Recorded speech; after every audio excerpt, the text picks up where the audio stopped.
اللہ رب العزت فرماتے ہیں کہ مرد اللہ رب العزت نے ان کو ایک درجہ زیادہ دیا ہے، کس وجہ سے؟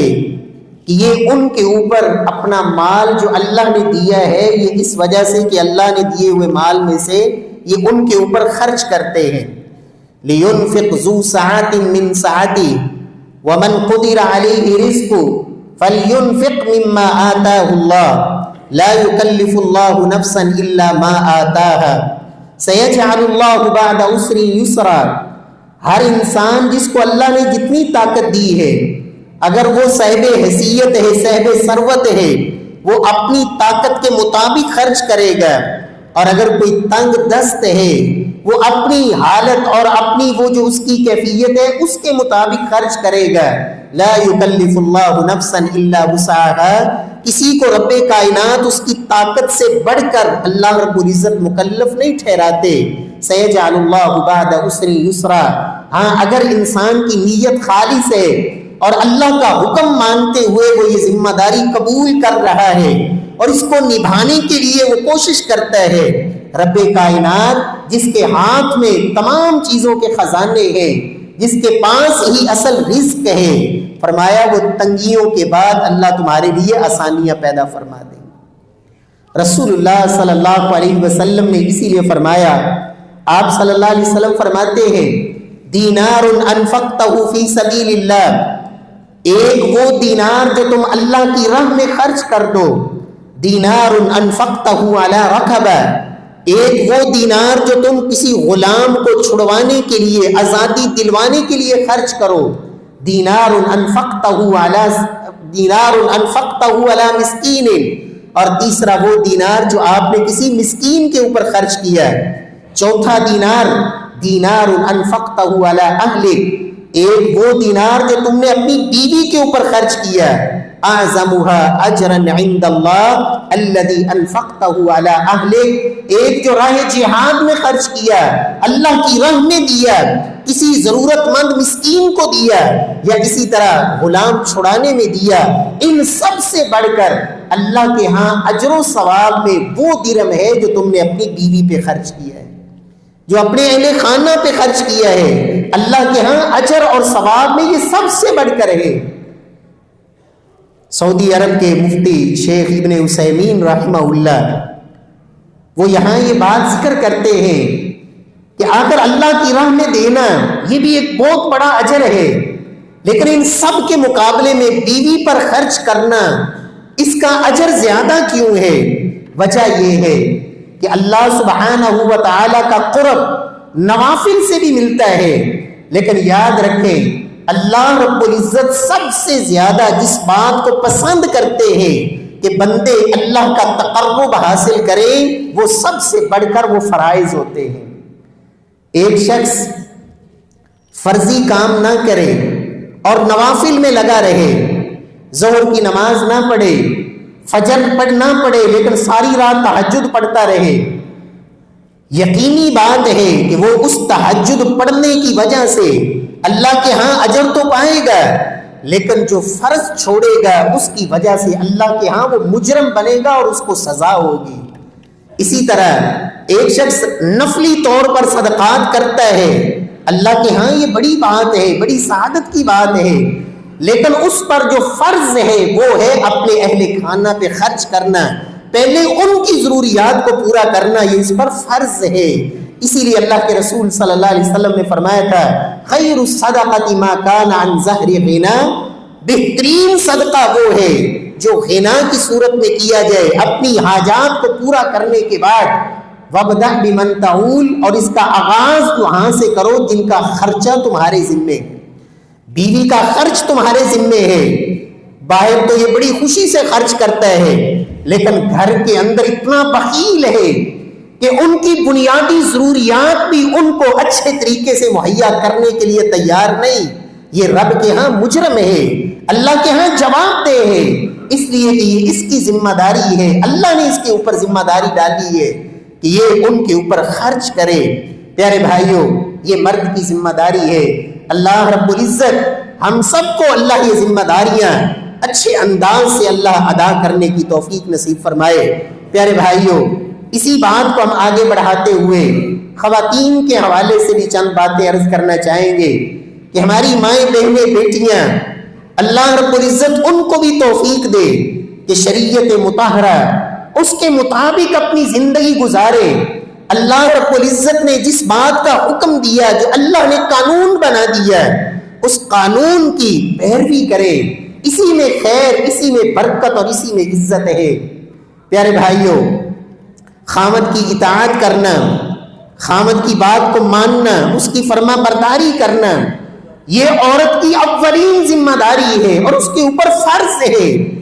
آج وہ بیٹیاں، وہ ہماری بہنیں جنہوں نے چند لفظ پڑھ لیے، چند تھوڑی بہت تعلیم حاصل کر لی، ان کو یہ سبق دیا جاتا ہے، یہ سبق پڑھایا جاتا ہے کہ تم تو برابر ہو. برابری کا درس، مساوات کا درس یاد رکھیں. دینی لحاظ سے عورت مرد کے برابر ہے. عزت کے لحاظ سے اللہ نے اس کو وہی عزتیں دی ہیں. من عمل صالحا من ذکر او انثى، جو کوئی نیک عمل کرے گا وہ مرد ہے یا عورت ہے، فلنحینہ حیاتا طیبہ، اللہ رب العزت نے اس کو پاکیزہ زندگی کا اللہ نے اس سے وعدے کیے ہیں. ان المسلمین والمسلمات والمؤمنین والمؤمنات والقانتین والقانتات، مسلمان مرد، مسلمان عورتیں، مومن مرد، مومن عورتیں، یہ برابر رب کائنات نے ذکر کیا. عزت کے اندر دینی لحاظ سے یہ برابر ہے. لیکن یاد رکھیں، گھر کا انتظام چلانے کے لحاظ سے، گھر کے نظام کو سنبھالنے کے لحاظ سے رب کائنات نے مرد کو قوام کہا. الرجال قوامون علی النساء، مرد قوام ہے. قوام کا معنی امام ابن کثیر رحمہ اللہ فرماتے ہیں، قوام کا مطلب ہوتا ہے کبیرھا ورئیسھا والحاکم علیھا ومؤدبھا، کہ گھر کے اندر مرد وہ گھر کا سب سے بڑا ہے، رئیسھا وہ گھر کا سردار ہے، والحاکم علیھا اور عورت کے اوپر حاکم وہ مرد ہے، ومؤدبھا اور اس کی تعلیم، تربیت، ادب و آداب، یہ ساری چیزوں کا ذمہ دار اللہ نے مرد کو بنایا ہے. میرے پیارے بھائیوں، یاد رکھیں، دنیا کے اندر کوئی بھی نظام، کوئی بھی سلسلہ نہیں چل سکتا جب تک آپ کسی کو بڑا نہ مانیں. ایک سکول کا سسٹم ہے، جب تک آپ کسی کو ہیڈ نہیں مانیں گے سکول کا نظام نہیں چل سکے گا. ایک کالج ہے، ایک یونیورسٹی ہے، ایک فیکٹری ہے. میرے پیارے بھائیوں، جب تک کسی نہ کسی کو بڑا ماننا پڑتا ہے، کسی نہ کسی کو سربراہ بنانا پڑتا ہے. برابر تو سارے مرد بھی نہیں ہیں. ایک فیکٹری کے اندر جتنے لوگ ہیں سارے مرد کام کرتے اور کہے سارے ہم سب برابر ہیں، ہم کسی کو بڑا نہیں مانتے، کبھی بھی یہ نظام نہیں چلتا. تو ایک گھر، یہ ایک چھوٹی سلطنت ہے، یہاں کسی کو سربراہ ماننا پڑے گا. اور رب نے یہ سربراہ کس کو بنایا ہے؟ اللہ رب العزت نے یہ سربراہ مرد کو بنایا ہے. پیارے بھائیوں، آپ یاد رکھیں، وہ ہماری بہنیں جن کو یہ سبق پڑھایا جاتا ہے کہ نہیں، خامد کی خدمت اور خامد کی بات کو ماننا یہ تمہاری عزت کے منافی ہے. نتیجہ کیا ہوتا ہے؟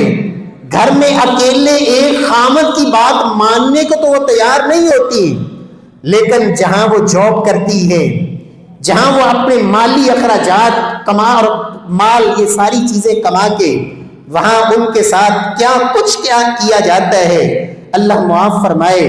وہاں 150، 200، 250 لوگ، ان سب کے سامنے آپ سب نے سعودی عرب حج عمرے کے لیے تو شاید سفر کیے ہوں گے، نہیں تو اللہ سب کو لے جائے. وہاں آخر وہ بھی کسی کی بیٹیاں ہوتی ہیں، بہنیں ہوتی ہیں، 200-250 مسافر، ہر ایک کے پاس جا کے اس کو کھانا، پانی اور پتہ نہیں کیا کچھ، وہ ان کی ایک ایک چیز پیش کرتی ہے. کئی تو ایسے ہوتے ہیں وہ وہاں ہی ان سے لڑنا بھی شروع ہو جاتے ہیں، جھڑکتے بھی ہیں، یہ کیا کر دیا، مجھے تو فلاں چیز چاہیے، لے کے آؤ. کس کس طرح کے حکم سناتے ہیں. کہیں بھی وہ جاب کرنے والی خامد کے سامنے اس کی اگر خامد کو وہ سربراہ مانتی، اس کو سرپرست مانتی، تو خود بھی گھر کی ملکہ بن کے زندگی گزارتی. لیکن وہاں ایک شوہر کی بات ماننے کے لیے تیار نہیں، اور وہاں ہر ایک کو یس سر اور پتہ نہیں کس طرح کے جملے پھر صرف انسان کی وہ چہرے سے سر سے دوپٹہ ہی نہیں سرکتا بلکہ چہرہ بھی ننگا، سر بھی ننگا. اور اللہ معاف فرمائے وہاں ایسے ظالم، کئی ایسے درندے وہ ان کی عزت کو بھی محفوظ نہیں رہنے دیتے. اسلام نے کیا کہا تھا، اللہ کے نبی کی تعلیم کیا تھی؟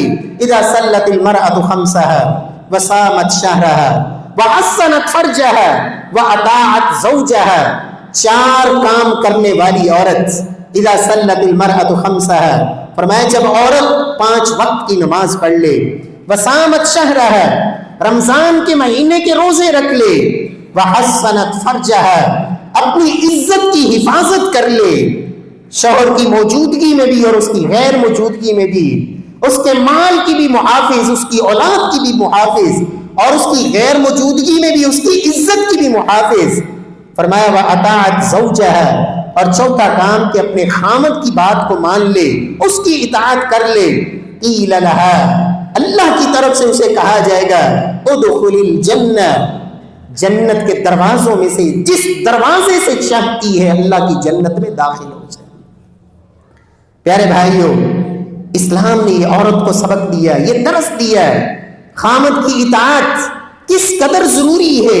سیدنا قیس رضی اللہ تعالی عنہ یہ ہیرا گئے اور وہاں انہوں نے ایک منظر دیکھا کہ وہاں کے لوگ، ان میں جو ان کا ایک بہت بہادر شخص تھا، بڑا شجاع تھا، مرزبان، اس کو سجدہ کرتے ہیں. سیدنا قیس کہتے ہیں میں نے وہی سوچا کہ اللہ کے نبی سے بڑھ کر اس روئے زمین پر کون سی ایسی ہستی ہو سکتی ہے کہ جسے سجدہ کیا جائے. یہ سجدے کے لائق تو محمد الرسول اللہ سب سے بڑھ کر ہیں. یہ لوگ اس کو سجدہ کر رہے ہیں تو ہم تو اللہ کے نبی کو جا کے سجدہ کریں گے. میں جب مدینے آیا، میں نے آ کے اللہ کے رسول کو یہ بات بتائی تو اللہ کے رسول صلی اللہ علیہ وسلم فرماتے ہیں میرے صحابی مجھے ایک بات بتاؤ، اگر تم میری قبر کے پاس سے گزرو تو کیا اس پہ تم سجدہ کرو گے؟ کہا نہیں یا رسول اللہ، آج مسلمانوں نے نبی کی قبر سجدہ گاہ بنانا تو دور کی بات، غیروں کی قبروں کو سجدہ گاہ بنا لیا. اللہ کے نبی صحابی سے پوچھتے ہیں اگر تم میری قبر کے پاس سے گزرو تو کیا سجدہ کرو گے؟ کہا نہیں. فرمایا فلا تفعلوا، کہ جب میں زندہ ہوں پھر بھی مجھے سجدہ نہ کرو. پھر اللہ کے رسول نے فرمایا لو كنت آمرا احدا ان يسجد لاحد لامرت المرأة ان تسجد لزوجها من عظم حقها عليه. نبی صلی اللہ علیہ وسلم فرماتے ہیں من عظم حقه عليها. اللہ کے رسول صلی اللہ علیہ وسلم فرماتے ہیں کہ اگر دنیا کے اندر یہ سجدہ کسی کے لیے جائز ہوتا، کسی کے لیے جائز نہیں ہے اللہ کے علاوہ، اگر یہ جائز ہوتا اور میں اپنی شریعت میں سجدے کا حکم دینے والا ہوتا، لَأَمَرْتُ الْمَرْأَةَ أَن تَسْجُدَ لِزَوْجِهَا، میں عورت کو حکم دیتا کہ اپنے شوہر کو سجدہ کرے. کیوں؟ اس وجہ سے جو رب نے اس مرد کا اس عورت کے اوپر حق رکھا ہے، اس حق کا تقاضا یہ تھا کہ مرد کو عورت اپنے شوہر کو سجدہ کرے. پیارے بھائیوں، یہ عظمت، یہ حق دیا رب کائنات نے شوہر کو. کیوں؟ کہ وہ گھر کا محافظ ہے، کمانے والا، اپنی راتوں کی نیندیں قربان کرنے والا، دن کے وقت گرمی سردی موسم کی شدت وہ ساری چیزیں برداشت کر کے عورت بیوی اور اپنی اولاد کی ضروریات کو پورا کرنے کے لیے. پیارے بھائیوں، نبی صلی اللہ علیہ وسلم نے جنتی عورتوں کے بارے میں فرمایا لوگوں جنتی عورتیں وہ ہوتی ہیں جو محبت کرنے والی.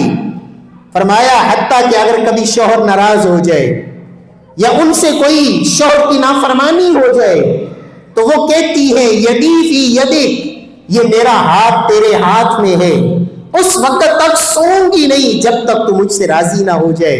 وہ اپنے شوہر کو راضی رکھتی ہے اس لیے کہ اللہ رب العزت نے ان کو ان کے اوپر یہ حق دیا ہے. رسول اللہ صلی اللہ علیہ وسلم نے خاص طور پر ازدواجی تعلق کے حوالے سے کائنات کے امام نے یہاں تک فرمایا، صحیح بخاری کی روایت، اذا دعا الرجل زوجہ، اللہ کے نبی صلی اللہ علیہ وسلم فرماتے ہیں کوئی شوہر اپنی بیوی کو بلائے فابت، وہ انکار کر دے، شوہر کی بات ماننے سے انکار کر دے، فرمایا ساری رات اللہ کے فرشتے اس پر لعنتیں کرتے رہتے ہیں حتی تصبح، جب تک وہ عورت صبح نہ کر دے اللہ کے فرشتے اس کے اوپر لعنتیں برساتے ہیں۔ تو پیارے بھائیوں، مومنات جو میری مائیں بہنیں بیٹیاں ہیں، ان کو اللہ نے یہ حکم دیا ہے، یہ کسی اور کا آرڈر نہیں، یہ اللہ اور اس کے رسول کا حکم ہے کہ اپنے شوہر سے مقابلہ بازی نہ کرے، ہر معاملے میں اس سے ضد نہ لگائے، اناع کا معاملہ نہ بنائے، گھر کے اندر فساد اور فتنہ اور لڑائی جھگڑا ہمہ وقت ان چیزوں میں نہ الجھی رہے، بلکہ اس شوہر کے اطاعت کرے۔ کہاں تک؟ ہاں، جہاں شوہر اس کو کسی ایسے کام کا حکم دے جو اللہ کے حکم کے خلاف ہے، اللہ کے نبی کے حکم کے خلاف ہے، لا طاعت لمخلوق فی معصیت الخالق، جہاں اللہ کی نافرمانی ہو، اللہ کے رسول کی نافرمانی ہو، وہاں عورت اپنے شوہر کا حکم نہیں مانے گی، وہاں اس کو اجازت نہیں ہے اپنے شوہر کی بات ماننا۔ لیکن اگر اللہ اور اس کے رسول کے بنائے ہوئے قوانین کے تحت اس دائرے کے اندر وہ اسے کوئی کام کا کہتا ہے، اسے حکم دیتا ہے، اس کے اوپر فرض ہے، لازم ہے کہ اس کی بات کو ماننا چاہیے۔ اسی طرح ایک اور شوشہ فتنہ آج کے دور میں جو ہمارے ہاں عام طور پر یہ سنایا جاتا ہے، پڑھایا جاتا ہے، بتایا جاتا ہے، فتوے بھی لوگ دے دیتے ہیں کہ خامد کی خدمت کرنا یہ عورت کا کام نہیں ہے، گھر کا کام کاج کرنا، یہ کپڑے دھونا، یہ کھانا بنانا، یہ عورت کا کام نہیں ہے۔ میرے پیارے بھائیوں، یاد رکھیں، تاریخ انسانیت کے اندر جتنے بھی نیک لوگ گزرے ہیں، انبیاء کرام، صلحاء، اتقیاء، صحابہ، تابعین، ائمہ دین، تمام نیک لوگوں کا عرف یہ رہا ہے کہ گھر کا کام اور گھر کے اندر یہ خدمت کے معاملات یہ عورت کی ذمہ داری ہوتی تھی۔ نبیوں کے گھروں میں بھی اور صحابہ کرام اور اللہ کے نبی صلی اللہ علیہ وسلم کی تعلیم، اللہ کے نبی کی صحابیات، ان کا وتیرہ اور طریقہ بھی یہی رہا۔ ایمانداری سے بتائیں، اللہ کے نبی صلی اللہ علیہ وسلم سے بڑھ کر اس عورت کو عزت دینے والا اور کون ہو سکتا ہے؟ جس محبوب نے اس عورت کو، جس کو زندہ دفن کیا جاتا تھا اور زندہ دفن کرنے پہ فخر لوگ کیا کرتے تھے، اور اس عورت کو جس کو دنیا کے اندر حقیر اور ذلیل جانا جاتا تھا، اس پیغمبر نے اس عورت کو یہ عزت اور مقام دیا کہ بحیثیت ماں اس کے پاؤں کے نیچے اللہ نے جنت رکھ دی۔ ایک بیٹی کی پرورش کے طور پر محبوب کبریا نے فرمایا میں جنت میں میرا ساتھی ہوگا۔ اس پیغمبر سے بڑھ کر اس عورت کی اس کو عزت دینے والا کون ہو سکتا ہے؟ اللہ کے نبی صلی اللہ علیہ وسلم کی ازواج مطہرات گھر میں کیا کام نہیں کرتی تھی؟ سیدہ میمونہ کی روایت صحیح بخاری کے اندر فرماتی ہے اللہ کے نبی نے جب غسل کرنا ہوتا تو غسل کے لیے پانی میں رکھا کرتی تھی۔ یہ بیوی ہے، آج کے دور کی یہ سہولیات نہیں تھی کہ گھر کے اندر واش روم ہے اور اس میں ساری سہولت موجود ہے۔ سیدہ میمونہ فرماتی ہے جب اللہ کے نبی غسل کرتے پانی میں رکھتی اور پردہ نہیں ہوتا تھا، سترتہ بثوب، پردے کا انتظام نہیں کرتی۔ جب آپ غسل کر کے فارغ ہو جاتے فناولتہ ثوبا، اللہ کے نبی کو تولیہ میں پکڑاتی۔ یہ میمونہ ہے، ام المؤمنین ہے۔ سیدہ عائشہ رضی اللہ تعالیٰ عنہ کی ایک حدیث نہیں 20 روایات، کپڑے اللہ کے نبی کے کون دھویا کرتی تھی؟ سیدہ عائشہ فرماتی صحیح بخاری کی روایت افرکہ فرقا، بسا اوقات کپڑا پانی سے صاف نہ ہوتا تو میں اپنے ناخنوں سے کھرچ کھرچ کے محبوب کبریا کے کپڑے کو صاف کیا کرتی تھی۔ یہ سیدہ عائشہ رضی اللہ تعالی عنہ۔ آج مسلمان عورت اپنے شوہر کا کپڑے دھونا اور ان چیزوں میں توہین سمجھے۔ سیدنا اسید رضی اللہ تعالی عنہ کی بیوی، شادی کا پہلا دن ہے، پہلا دن گھر میں آنے والے مہمان، امام بخاری یہ حدیث لائے، اور آنے والے گھر میں شادی والے دن مہمانوں کو کھانا بنا کے اور ان کی خدمت کرنے والی سیدنا اسید بن حضیر کی بیوی تھی، وہ دلہن بھی تھی اور گھر کے کام بھی کر رہی تھی۔ آج مسلمان بہنیں اور بیٹیاں وہ اس کو توہین سمجھے تو گھر کے اندر پھر نہیں کریں گی تو پھر در در کی ٹھوکریں کھائیں گی، وہاں عزت سمجھتی ہے۔ اور گھر میں ایک شوہر کے لیے یہ کام.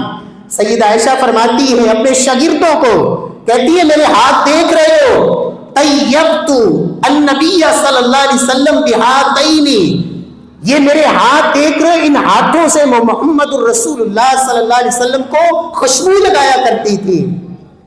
اللہ کے رسول صلی اللہ علیہ وسلم کو فرماتی ہے ارجل رأس النبی صلی اللہ علیہ وسلم, اللہ کے نبی کا سر میں اپنے ہاتھوں سے دھوتی, آپ کے سر میں کنگھی میں خود کیا کرتی تھی. یہ سیدہ عائشہ فرماتی ہے اللہ کے نبی کے قربانیوں کے جانور آئے, ان قربانیوں کے جانوروں کے لیے وہ جو گلے میں قلادے ڈالے جاتے ہیں وہ پٹے میں نے اپنے ہاتھ سے بنائے, ان تمام جانوروں کو ڈالے. قربانی کا وقت آیا, ذبح کرنے کے لیے چھری میں نے تیار کی, ذبح کے لیے محمد رسول اللہ کو پکڑائی صلی اللہ علیہ وسلم. یہ سارے کام امہات المومنین کر رہی ہے. اور سیدہ خدیجہ رضی اللہ تعالی عنہا, اللہ کی طرف سے سلام, اللہ کی طرف سے سلام. سیدہ خدیجہ کو جبریل کی لے کے آئے تھے. اللہ کے نبی صلی اللہ علیہ وسلم غار حرا میں ہیں, اور سیدہ خدیجہ کیا کر کے آ رہی تھی. صحیح بخاری کی روایت میں الفاظ ہیں اللہ کے نبی کا کھانا لے کے آ رہی تھی, اور کھانا لے کے غار حرا میں آپ کو پیش کرنے کے لیے آ رہی ہیں. اللہ نے آسمان سے جبریل کو بھیجا کہ اے محمد صلی اللہ علیہ وسلم فقر علیہ السلام منی, اے محمد صلی اللہ علیہ وسلم جب یہ خدیجہ تمہارے پاس پہنچے جو تمہارا کھانا لے کے آ رہی ہے, ان کو اللہ کی طرف سے سلام پیش کرنا, اور جنت میں ایک موتیوں کے بنے ہوئے محل کی ان کو بشارت سنا دینا. یہ اللہ کی طرف سے سلام اور بشارت کب آئی؟ جب وہ خامد کی خدمت کے لیے کھانا گھر سے بنا کے وہ غار حرا کے پہاڑ پہ چڑھ کے محمد الرسول اللہ صلی اللہ علیہ وسلم تک پہنچانے کے لیے آ رہی ہے. سیدۃ نساء اہل الجنہ, جنتی عورتوں کی سردار سیدہ فاطمہ رضی اللہ تعالی عنہا, سیدۃ نساء اہل الجنہ, اللہ کے رسول نے فرمایا تھا جنتی عورتوں کی سردار. سیدنا حسن و حسین کی والدہ اللہ کے نبی کے پاس جب آتی ہیں آپ استقبال کے لیے کھڑے ہوتے, آگے بڑھ کے آپ استقبال کرتے, ماتھا چومتے, پیشانی پہ بوسے دیتے. وہ سیدہ فاطمہ ایک دن اللہ کے نبی کے گھر آئی ہیں, کیا بات کہنے کے لیے؟ اشتقت ما تلقى من الرحا, پتا چلا کہ اللہ کے نبی کے ہاں کچھ قیدی آئے ہیں, غلام آئے ہیں. تو آ کے گھر میں سیدہ فاطمہ آئی ہیں, اللہ کے رسول گھر میں نہیں. سیدہ عائشہ کو آ کے بتایا کہ اللہ کے رسول آئے تو انہیں بتانا کہ گھر میں چکی پیس پیس کے یہ ہاتھوں پہ نشان بن چکے ہیں. آج بتائیں میری مائیں بہنیں بیٹیاں کن کو یہ مشقتیں برداشت کرنی پڑتی ہیں؟ وہ چکی, وہ پتھر 2 پاٹ ان کے اندر دانے رکھ کے وہ پتہ نہیں کس مشقت سے پیستی, ہاتھوں پہ نشان. اللہ کے نبی صلی اللہ علیہ وسلم جب آئے آپ کو بتایا گیا غلام موجود تھے.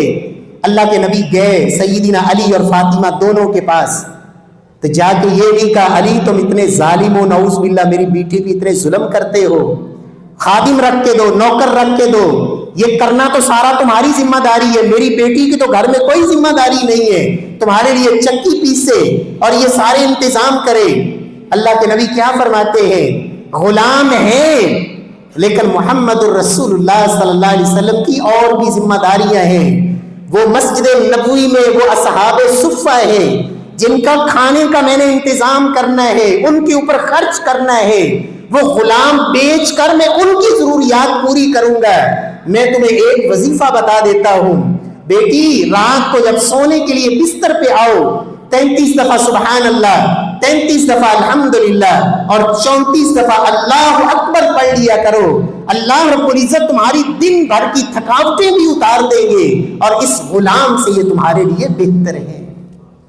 آج اس نبی کا کلمہ پڑھنے والی بہنیں اور بیٹیاں, ان کی زبان سے اس طرح کی کلمات, ہاں کوئی مغربی تہذیب سے متاثرہ یا وہ لبرلزم جن کا یہ ایک وہ خاص طبقہ, وہ خاص سوچ رکھنے والے, لیکن قرآن و سنت کو ماننے والیاں وہ کبھی بھی اس میں توہین نہیں سمجھتی ہیں.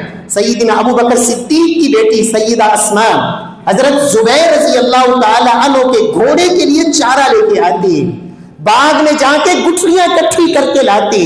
یہ کام وہ صحابیات کیا کرتی تھی، اور آج کی مسلمان بہن بیٹی اپنے شوہر کی خدمت میں توہین سمجھے۔